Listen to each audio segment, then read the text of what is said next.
Hello, and welcome to the SharePoint Framework, a JavaScript special interest group biweekly sync. It is February 25th, 2021. I'm Patrick Rodgers, your host for this call. We have a great agenda, as always, for this week. Latest updates on the SharePoint Framework, updates around the patterns and practices programs, review of new community samples. We'll do our fun picture time together, and then we've got 3 great demos from Mikhail, building a list view command set, Michael using a folder command extension, and Hugo Michael Bernier using reusable chart controls to present business data in a web part. So excited to get to those demos. But first, let's get through the top of the content with opportunities to participate in the program. So if you're looking to participate in this call or wondering how you can demo on this call, we would love to host your demo. Please do reach out to myself or Vesa. We'll get you scheduled for a demo on an upcoming call, and that can be anything client-side related, SharePoint development related, using any of the PnP controls, libraries, CLI, or any other client-side technology, of course, as well. Welcome your demos. It's always fantastic to see what all of you out there in the community are building. You can always contribute on GitHub. That can take the form of reporting issues. We do always appreciate the feedback and hearing about things that aren't working. We don't love that things aren't working, but we love to hear about it so we can get it fixed. So if you have issues or questions, please do let us know. And you can always submit pull requests as well. So if you have ideas for fixing an issue, perhaps, or adding new functionality to any of the many libraries we offer, absolutely welcome those pull requests as well. And then you can always help with issues and questions that other folks might have. If you happen to know an answer to something, you can jump in and answer that question, gets folks an answer a little bit faster. And then finally, we always appreciate feedback on the things we're doing. How are these calls? How are our documentation? I've gotten some great feedback on documentation recently. Where else can we help? And positive feedback is okay too. So if you enjoy something we're doing or like something we're doing, let us know. Perhaps we can do a little bit more of that. And now our page-o links. So we've got our developer videos, M365 Dev YouTube, which are all our developer-focused videos. Those are a little series of videos about things, or just maybe specific topical videos about auth or calling graph or doing other things in your solutions. So definitely check those out. We have our M365 PnP videos. That's actually all our community calls. So this call recording, our other SIG call recording, as well as our monthly community calls and other community events and calls are all included there in those videos. So if you happen to miss a week, you can always catch up later on YouTube. As well, we have many open source organizations in the Microsoft 365 open source family. SharePoint, PnP, Office Dev, and Microsoft Graph orgs all have a whole host of different resources and libraries and opportunities to participate and contribute underneath them, and encourage you to check all of those out. All of them are very welcoming and looking for folks to jump in and participate. As well, we have a ton of different sample galleries, web parts, extensions, list formatting, and Teams samples. All great ways to get ideas and get started on projects. It's one of my first stops when I get questions from customers or questions or trying to figure out how to do something. Always check out the samples to see if somebody else has figured it out first. Certainly a great way to get started. And finally, you don't have to remember all these links. Just remember aka.ms/M365PnP, and that'll get you descriptions of all the patterns and practices programs and links out to all of the rest of this content. So encourage you to check that out. And now, sharing is caring with David Warner. Thank you, Patrick. Hello, friends. Welcome to the Patterns Practices call and Sharing is Caring. If you don't already know, we are a very inclusive and open source community, and we welcome everyone in terms of contributing and consuming the resources that are available to you within our community. But we also understand that there are sometimes some hurdles that you may encounter that prevent you from getting the most use out of those resources or being able to contribute back in. So Sharing is Caring is an initiative that's been set up to provide you hands-on guidance on how to take advantage of a variety of these resources and then contribute them back to the community to make it a better place for us all. There's a variety of upcoming sessions for March and continuing into this year. We've got new sessions coming up with More Than Code with VS Code, First Time Presenter, an Ask Me Anything is the new monthly installment, as well as our typical popular sessions, First Time Contributor, Community Docs, and the other SPFX sessions. We also started office hours, so if you need some one-on-one time that you'd like to just have some very pointed questions answered, we invite you to go check it out. aka.ms/sharing is caring. We'd love to see you at a session. Please don't hesitate to reach out. So thank you, and we look forward to seeing you. Awesome. Thanks for that update, David, and really excited to see the Sharing is Caring initiative continue to grow. And that's a real testament to the work that David, Hugo, and Luisa are doing with that. So thank you to them, and thank you to all of you for participating in those Sharing is Caring initiatives and calls and meetups. So thank you, everybody, for that. And now Vesa for updates on SharePoint Framework. Just a reminder on the SPFX, so Viva Connections, and which is part of the Microsoft Viva Connections is one of the products as part of the Viva offering, will be extensible using the SharePoint framework. We'll provide more details on the Viva Connection extensibility model and throughout the spring, but it's the way of actually extending Microsoft Teams with a SharePoint and embedding the portal there. You can do modification, you can do integrations and all of that stuff. So super exciting things, and this will be extensible with SPFX and Graph and all of that stuff.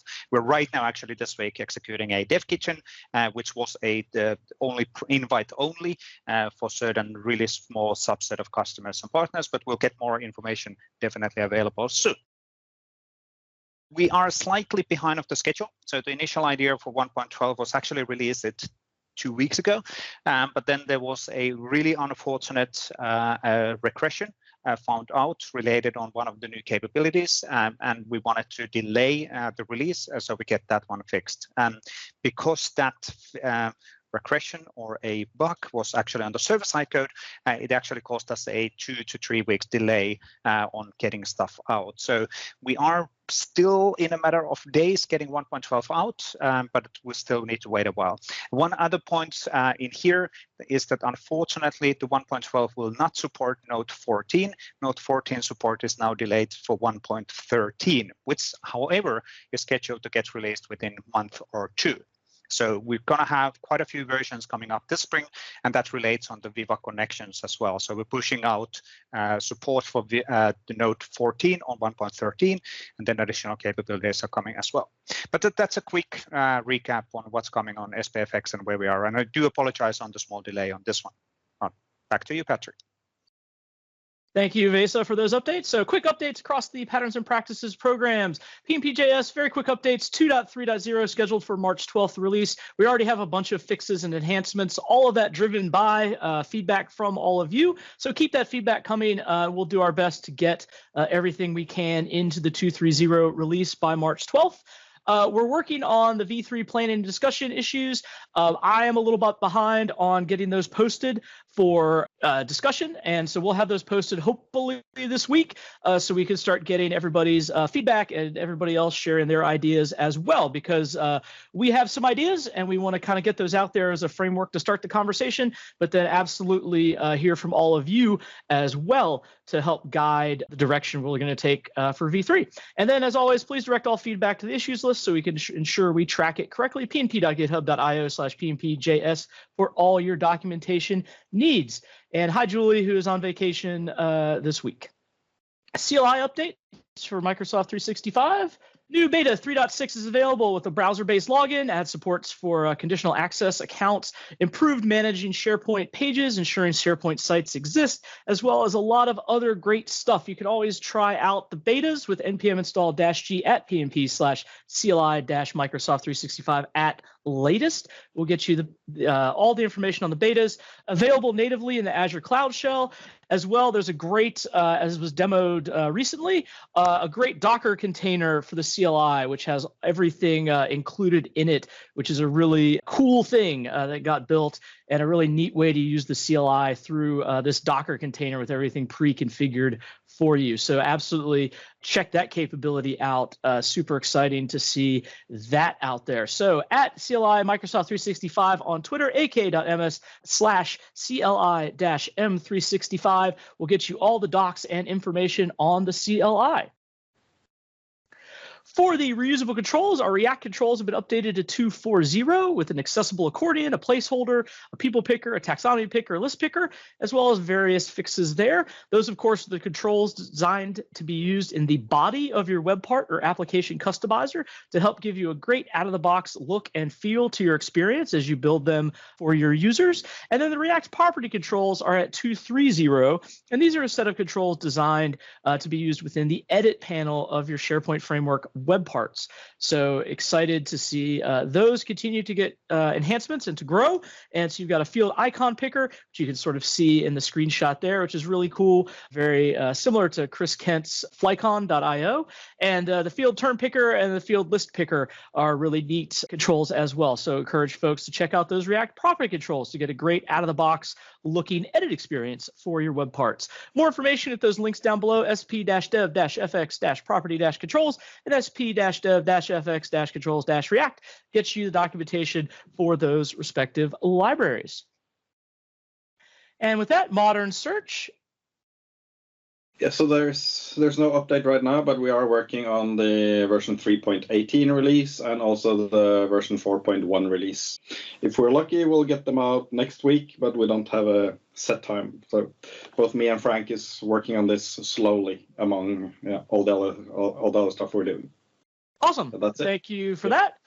And moving on to the SPFX samples with Hugo.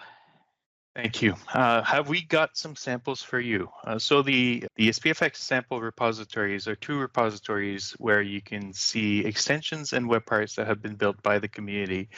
And the one thing I want to point out is not only those are samples that people are creating to share with people, but also they're being maintained by people across the multiple versions of SPFX, and their people are fixing bugs and things like that. So thank you everyone for doing this.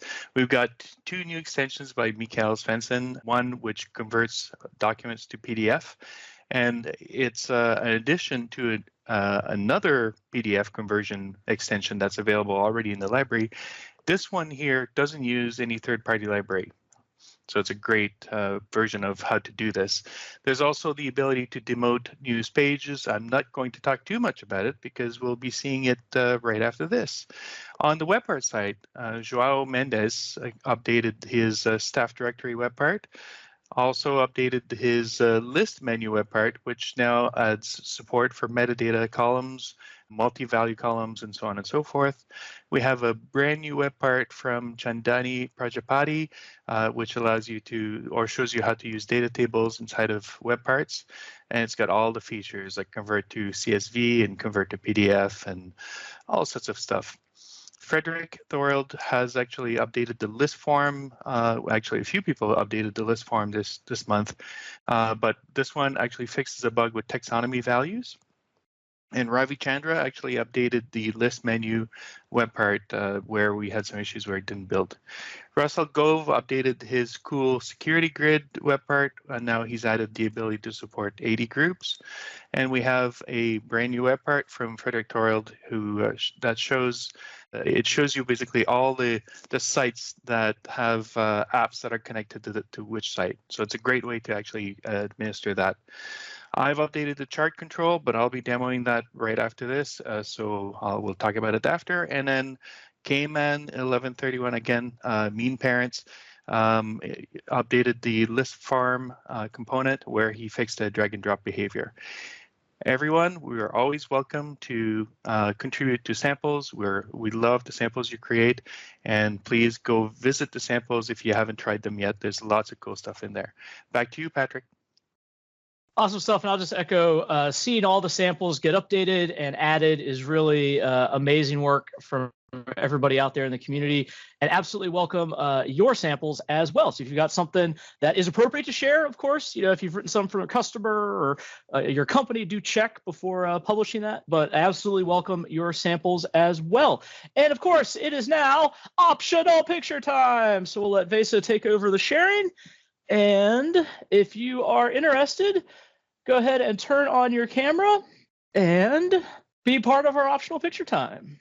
Waiting for Vesa to take over the sharing.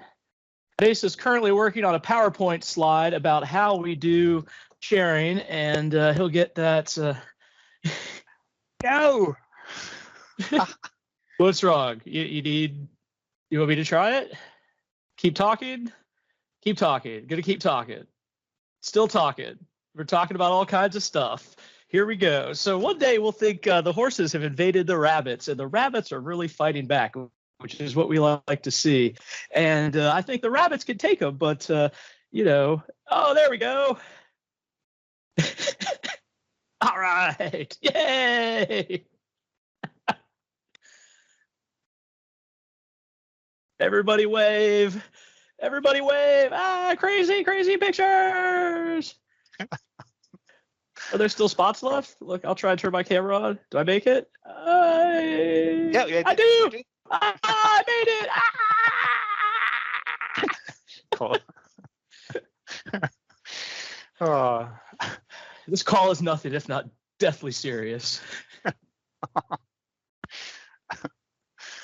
All right, and with that, I think we're just going to go ahead and let Mikael Svensson go ahead and take over for his demo on building a list view command set.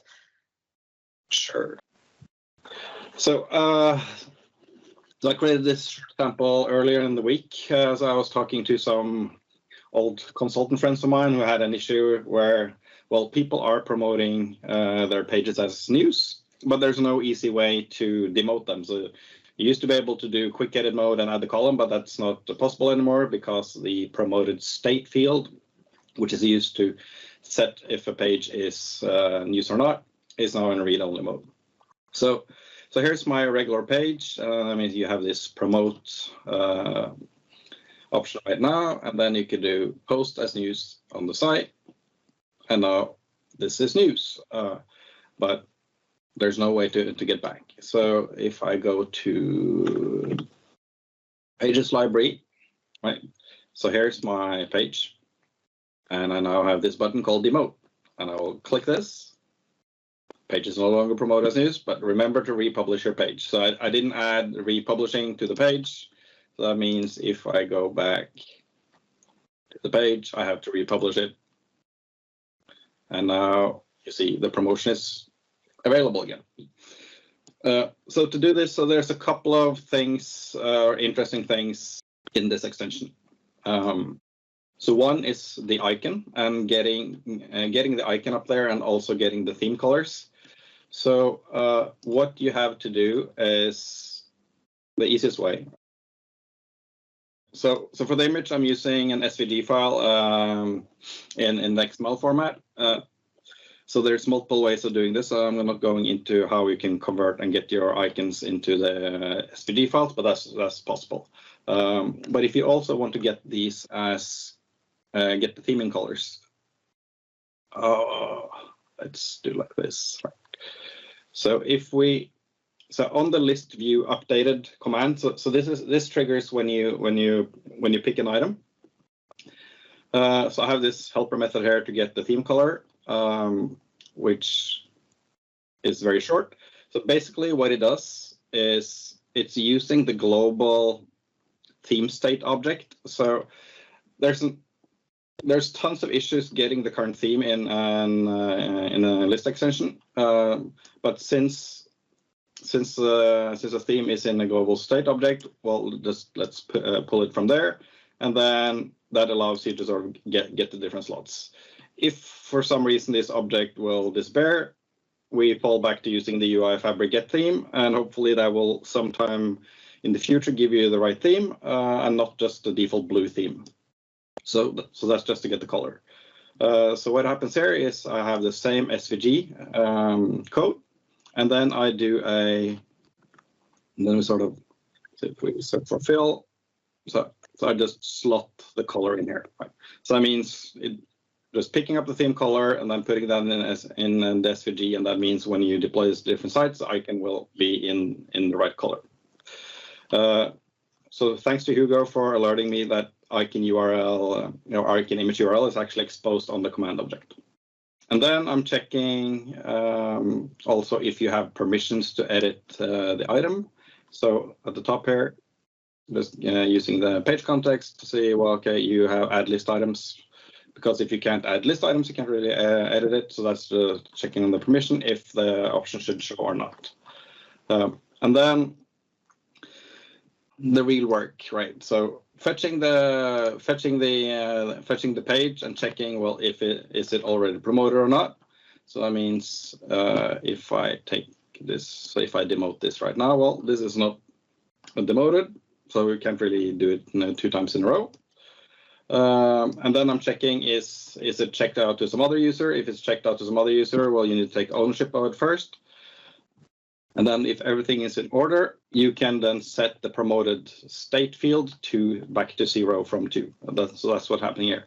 But the crux of it all is that you can't use the normal update command on a list item. Since it's a read-only field, you have to use the validate update list item, which sort of skips past that read-only option, and you can set the value. So that's sort of what's blocking you for using a normal update. And that's basically it. So I'll show one more thing. So if you look at the elements XML, so if you deploy this to a site, so 119, that's a site pages library to ensure that it only appears in site pages. I've also added the rights here. So that means if you deploy this just to one site, that means it will do a pre-check and it won't show the custom action unless you have those rights. And then it's the same thing if you do tenant-wide, but there's no option to have the rights, and that's why I have the rights check in the code as well. And that was the demo. Thank you. Before we go, sorry. Yes.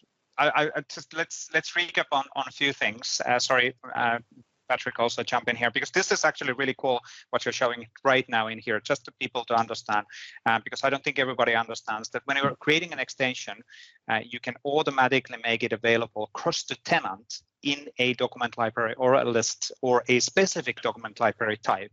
And since the site pages library has a unique ID, which happens to be 119. I'm not sure if this new ID is, I think they're documented somewhere. If they're not, that's on actually me to I mean, these are all going back to SharePoint 2001. Yeah, exactly. SharePoint Stone Age. Yes, we're dinosaurs. I get it. Now, but that basically means that whenever we are then deploying this solution to the tenant, as part of the deployment, as part of the package, we actually add an entry to this app catalog. There is a specific list. I don't know. Have you tested? Do you have an app catalog here? Can we actually show how it works?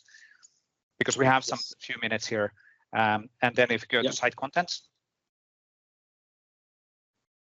Oh, yeah. So you want to upload? Yep. If you upload that, so what happens is that when we're uploading the SPFX file, SharePoint basically checks the inside of it and then realizes that, oh, you want this button to be activated across all of the site pages, across the whole tenant automatically. And that's actually really cool. This super powerful capability. And how do we control that is using a tenant-wide deployment list from the app catalog. So now if we go to after deployment, first of all, it clearly says that we're doing that, and there's the permissions. And now if we go to the site contents, we can actually see that there is a list, tenant-wide extension list, the last one on the list. This one is the one where we control one of the extensions which will be exposed across the tenant. So now we can actually see here, one of these entries is the one which you pushed in. Yes, so now we can say list template is 119. And that what happens on a runtime is that whenever SharePoint is rendering the list 119, on the backend, we're double checking that are there any tenant-wide extensions to be rendered, and then we basically on runtime render that. So immediately when the list, the item is in this list, it will be then activated across all of the sites within a tenant. And so we don't actually deploy anything on a site level. On runtime, when we're rendering in the site, we actually check the content of this list, and then if the entry is in here, then we render the button. But it's really, really powerful way of pushing extensibility on a list and libraries, buttons and extensions and list your commandlets and executing your code then as part of the libraries as well. Maybe one more thing, if you don't mind, Mikael, if you go back on the individual page level, just to call out that one, because that's a classic discussion point. It would be really cool if we would be able to add the button on that page as well. Yes. So the toolbar, which we can see here. And that's unfortunately currently not possible. So please use the user voice. Let's get this fixed. The people responsible of the pages, which is unfortunately not me, it's a different set of people, and our team on the platform team, they haven't really prioritized that thing, but it would be really cool if we would be able to add extensions and buttons on this view, not just when you are in the site pages view. And just for this functionality, the demote, it would be awesome if the product would allow you to sort of revoke news from this pane instead. Yeah, exactly. There should be a native, a native way of doing that, and then if not, we would be able to add additional buttons. Actually, even on that level, it would be cool to have a additional way or support on having extensions on this panel as well, because that would be super powerful. Okay, but anyway, so thank you, Mikael, on this one. Sorry for taking a few minutes extra, but I think it's good to explain for the different concepts and behind of the solution.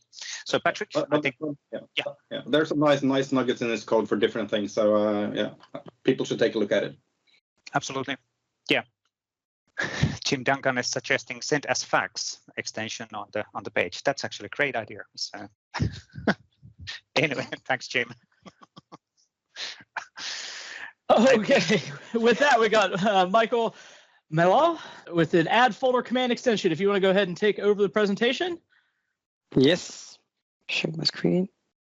Thanks to the PnP team for giving me this opportunity to show my first sample. My name is Michael. I'm a 365 solution developer at one point. I based in Nantes, France, and I occasionally contribute on PnP projects such as CLI for Microsoft 365. You can reach me out on Twitter and GitHub, or check on my personal website when I share some cool stuff. So why did I make this sample? For those who are confronted to customers that use libraries and lists with folders in a daily basis, you can face a common issue like, oh, I want to structure my folders like on my computer, or it's so lame to create folders after folders. Can we just display the library in Windows like we used to on SharePoint server? And thinking about that, I wanted to provide an extension that would make that common task easier for you or your customers. However, in my opinion, and unless you have thousands of files to handle, I think that the best is to use metadata to organize your data rather than folders. Here are some key features of this extension. You can quickly add multiple folders at once using keyboard with Tab or Enter keys. You can select the way you want to add folders at the root of the same path or one after another. And it works on both lists and libraries based on the permissions of the current user and the availability of the Add New Folder option. Before showing you the demo, I would like to show you some pieces of the code. The first thing I wanted to show you is that this sample looks quite different from a standard Human SPFX project template. You can see here and here that this is something unusual, and that's because of the tool made by MVP Sergey Sergeyev called SPFX Faster that I highly recommend every SPFX developer to use, because it's a huge time saver when constantly developing, updating, saving, and retrying your developments. So if you want the details about how does it work, how to use it, you can go on his repo and just try it. The second thing I wanted to show you is more an issue I faced when I was developing the extension. The thing is that if you want to check asynchronously if the extension should be displayed or not, you have to declare a class property, make the async check on the init method and update the property, and finally check it in the onListViewUpdated method. The fact is that actually the onListViewUpdated is not a promise return method, and there's no way actually to make an async check to set up the visibility afterwards. There are some open issues about this problem that you can find on the SharePoint GitHub /sp-dev-docs issues. The first thing I wanted to point out is the use of hooks. For those who don't know what's this, it's a pattern available from React 16.8 that allows you to manipulate states and simplify your code by improving your components lifecycle. For this sample, I wanted to experiment the use of hooks. So I used some of provided by React, like the use state and the use reducer dispatch, but I also used the ones provided by Microsoft through the NPA package called @UIFabric/React-hooks, like, for example, the use boolean. The combo use reducer dispatch was for me appropriate because I was playing with an array of objects that I wanted to easily update, even if I just could use the use state if I wanted to. The use boolean is cool when using some toggle and checkbox actions, when display or hide something without mentioning the true-false property, and using an appropriate method for clarity. Next comes the use effect. It's another approach to manage the component's lifecycle that you use to know through component demote and component did update, for example. Here I designed 3 use effects. The first is for display the display of the coach mark when the model of the extension is displayed. So during the mounting event, you can see the brackets line 77. The second is for managing the folders when interacting with them through the actions like adding and deleting folders during the folder creation process in SharePoint that will show the progression to the user when the folder state is being updated. And the third use effect is for displaying warnings that occur when working with folders to add when the folder state or the creation method toggle state are updated. Now, show you a little demo. So from this tenant example, I deployed the sample extension. If we go to a library, for example, you can see here that there is the extension, which is displayed like this. So the first time you arrive on your display the model, the extension, you have this coach mark that show you some guidance about how to use it. So at any time you can close it, and when the page refreshes, you'll see the coach mark again, or you can click on the got it button, and it will be there's a parameter that will save in the local storage that checks if the coach marks must be displayed or not. So you have just an input box when you can type your folder name, and then I can click on the button, or I can type the tab,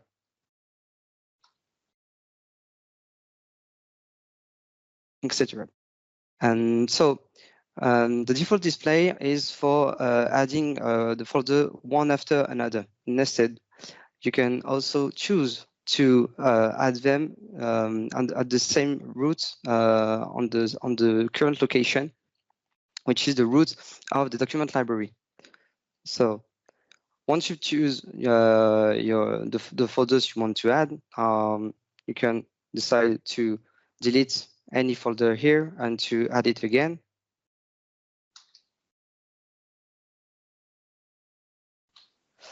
And once you're ready, just click on create folders. You have the progression one after another. Once it's created, you can choose to go to any folder where you want. Here, you can see that the menu folder has been created. So if I go there, you can see that I'm in my folder. So from there, I can go, for example, here, and I can choose to add new folders. So, oh, coach mark again. Okay, got it. So from there, I can choose to add other folders if I want. So for the A, the B, and for the C. But this time I want to add them at the same time. So here they are created, and we'll see in a couple of seconds that here you can find them. If I want, I can clear the section and add folders again.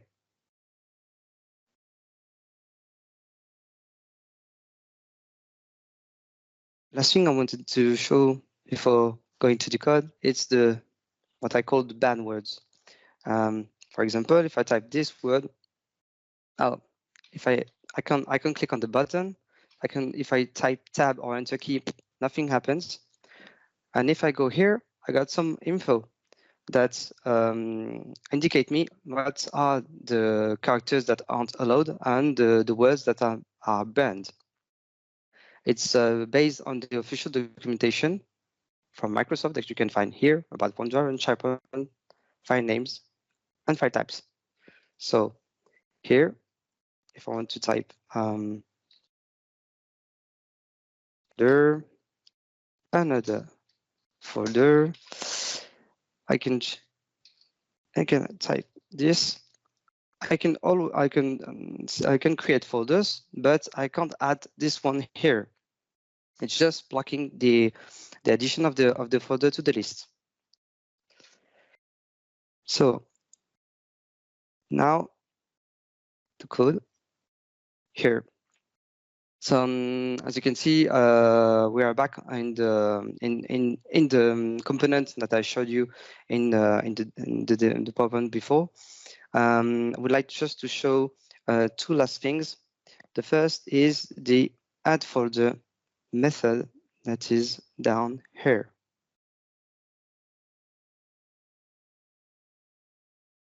This is the core of the component, which is the method that adds the folders. You can see that if we choose to add the folders on the same level, we'll use the PnPjs batching method. So here, the first step is to init the batch. And if we go here in this part where we are adding the folders on the same path, we just mentioned the in batch to the executing the method. So I'm using the add subfolder using path. And last, when everything's ready, you just have to execute. Whether the way we choose to add folders, it will be with the help of alias parameters that you can find here and here. It's used for getting first the current location before adding a folder to it. This is because as you can choose to add a folder from anywhere in a list or a library, you can face some use cases when a customer wants to add multiple folders in a deep nested path. So if you don't want to be blocked during the addition of the 13th nested folder, for example, you have to use alias parameter if you don't want to face a 500 error issue. The other thing I wanted to talk about is it's the rendering of the breadcrumb that you can see if you choose to add folders after folders. The chosen display is breadcrumb-like, and at first I used the Fluent UI component once, but then I realized that it was difficult to fit it to my need, as I didn't want it to be overflowed and stacked to the dialog. So I decided to make my own behavior easier to manipulate and to update during the progression of the process. You can see here that I call the custom stateless component used only for rendering the folder to add as a button. Here, this is the component that I talked about, which renders the default button if it's the display is nested, or an action button if we add folders at the same path. There are now some issues that I wanted to mention here to let folks know about if we want to develop their own extensions. The first is the navigation problem. If you use the quick launch, the fact is that if you go to, for example, you go to a list that doesn't have the extension enabled for development reasons, and you go back to the library that is supposed to display the extension, it won't work. There's an issue about that. I know that Tony Paul also mentioned it. It's in investigation, actually. And the second issue is to display the extension in the native Teams files tab. If you want to see your extension in Teams, you have to add another tab that points to your library, because by the default files tab doesn't display the SPFX extensions. I know there is a user voice about this about the feature improvement to allow to display the SPFX extensions to the files tab. And finally, some improvements that I thought about after deploying the extension. The first would be to drag and drop the folders to when you want to add the folders and one after another, and you want to change the order of the folders instead of deleting and adding again. And another improvement would be to display error messages in the message bar using the message bar component in Fluent UI instead of the browser console log. Maybe you guys would have some more ideas to submit. Why not? Thanks everyone, and back to you, Patrick. Fantastic. Thank you very much for that very awesome demo. A lot of great comments there in the chat for you. But we're going to move now to Hugo Michael Bernier for reusable chart control. Hugo, take it away. Yes. Hi, everyone. My name is Hugo Bernier, but today you can call me Mike. And I'm going to be talking to you about a whole bunch of web parts. I'm not just demoing one web part today. I'm demoing 20 web parts. And it's a web part sample that uses the PnP Reusable Controls to add charts to your web parts.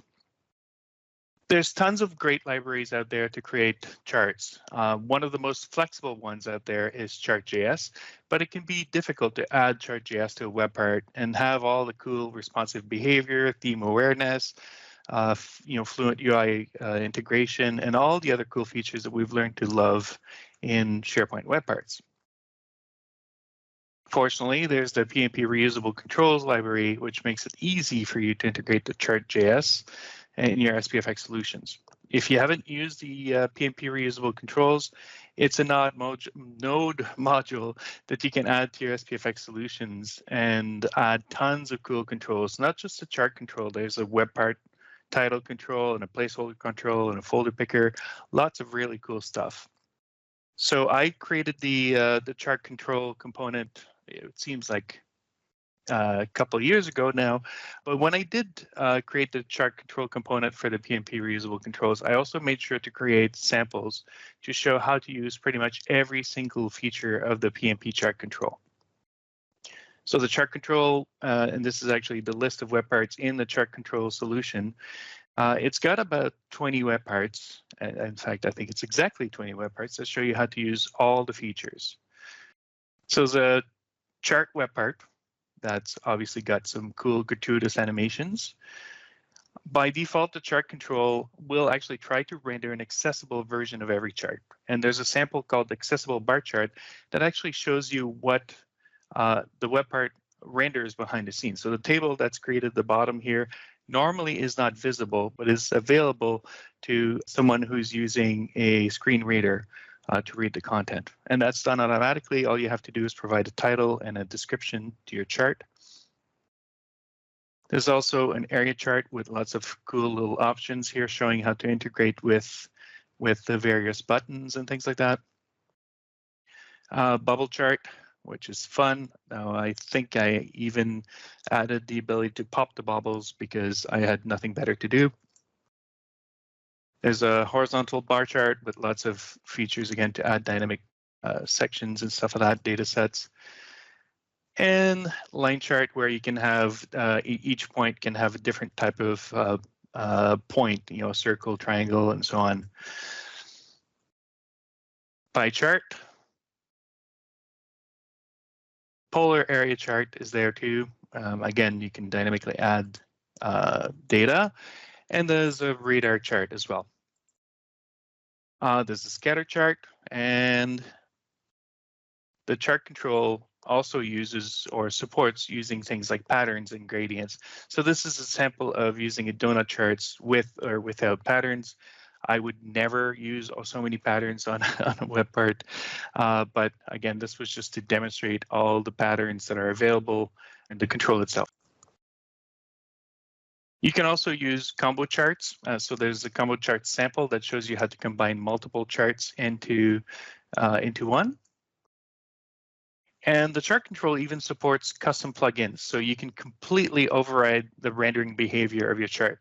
So this is an example of custom rendering here using a plugin. I saw this really cool chart somewhere, and I decided to emulate it using the chart control. Another example of a plugin here is an example of showing real-time data in a continuous feed, so that updates all the time. And just for good measure, I even added a dynamic property web part or web parts that connect two web parts together, so you can create clickable chart areas and update the chart data based on a selection from another web part. And that's also a great way to learn how to handle events in a web part. But my favorite web part is probably the Chartinator. And those of you who have children may remember a show called Phineas and Ferb. In that show, there was an evil scientist who created evil inventions in every episode, and he always called his inventions something inator. So he's got a baby-inator, a shrinkinator, a bake sale oblinator. So I decided to create a Chartinator. And if you've used the out-of-the-box Quick Chart web part in SharePoint, you'll know that it allows you to quickly build charts using custom data and by reading data from a list. However, if you can only do column charts and pie charts, and it supports only up to 50 data points and 12 if you enter them manually. And that's a screenshot of the out-of-the-box Quick Chart web part. Now, so let's make sure this is working. So again, this is the Quick Chart, just because I know we just switched between screens. So the Quick Chart allows you to do column chart and pie chart. The Chartinator, on the other hand, a Chartinator adds a few more options.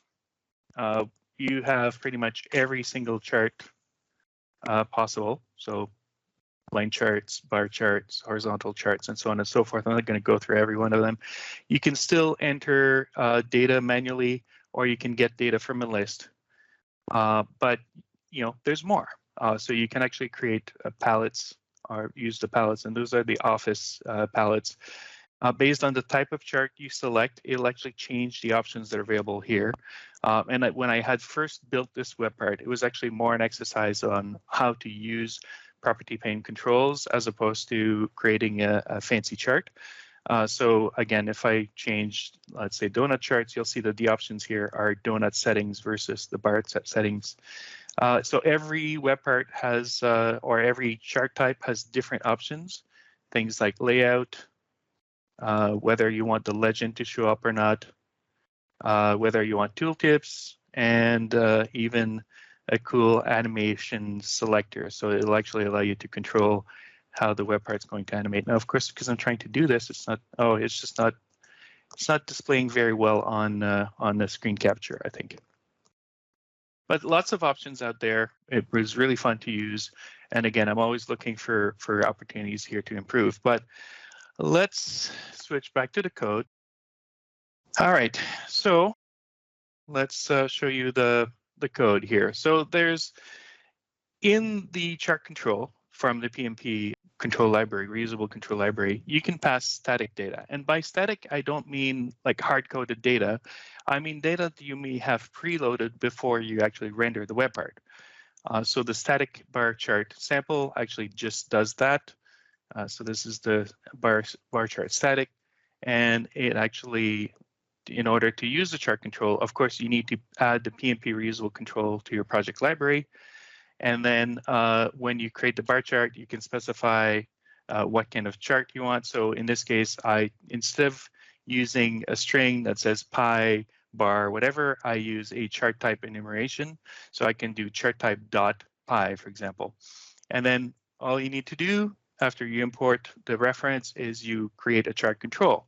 And inside the chart control, you have the data element, and you can pass data. In this case, I'm passing labels and data sets. Of course, I could have retrieved that data from somewhere else and passed it in here, but for the purpose of the demo, I just hard-coded the data. And then at the bottom here, like I said, you just have to specify what type of chart it is. And because there's a chart type enumeration, you can just go chart type dot, and it'll tell you all the types of charts that are available to you. If you want to do dynamic data, and by dynamic, I mean you want the web part to dynamically load the data and display kind of a loading spinner while you're retrieving the data. And then once the data is retrieved, it'll actually render the data. All you need to do is pass a data promise. So here's the bar chart demo, which actually renders dynamic data. And I do the same thing. I include a chart control, but instead of passing a data prop, I pass a data promise. And hopefully you've played with promises in JavaScript or TypeScript. It's a great way to do things asynchronously. So in this case, I'm calling a function that returns a data promise. While I'm at it, I'm also displaying a loading template. So you can actually, there's a loading template that gets created automatically for you, but you can override the template. In this case, I'm doing a gratuitous spinner when the data is loaded. And then my load async data is actually just, again, calling in this case, a mock service. In the demo, I wanted to use only mock services, but you could call any APIs, graph, SharePoint, whatever you wanted to retrieve the data. You format it in a data set and data kind of format, and then the chart will be happy to see that data. So I know I'm going really quickly here, but we're running out of time. I've barely scratched the surface about how you can use the PnP chart control, but I do hope that I've convinced you to use the chart control in your own solutions, and that you'll go take a look at the sample web parts to implement whatever charts your solutions need. If you need any help, please don't hesitate to reach out to me on Twitter. I'm Bernier H. And if you ever have a cool looking chart that you'd like to implement, I'm always looking for opportunities to create creative charts, so just reach out. That's it for me. Thank you for your time. Back to you, Patrick. Awesome stuff as always. Thank you, Hugo, for running through that. I hope that's opened up some possibilities for folks to see ways to incorporate the chart controls into their projects. So really great work there. Excited to see that and check out that sample, everybody. And check out, of course, the great work from Michael and Hugo. Fantastic demos, all three today. As always, thank you very much, folks, for doing the demos and the great content and great samples there. Want to thank all of you for joining our recording today. The recording will be up in about 24 hours, give or take, on our YouTube channel. You can follow us on Twitter at the at Microsoft 365 Dev or at M365PnP. Our next SPFX call will be March 11th at the same time, and our next general dev call will be next Thursday, March 4th. Can you believe it is March already? All community calls are available to aka.ms M365PnP. As always, here's a list of a ton of other Microsoft 365 developer community calls. We are doing some work behind the scenes to sort of rationalize these down a little bit, make it a little bit simpler to attend community calls. We'll have more details on that coming just as we figure it out. So thank you all very much. Have a great weekend and look forward to talking soon. Bye-bye.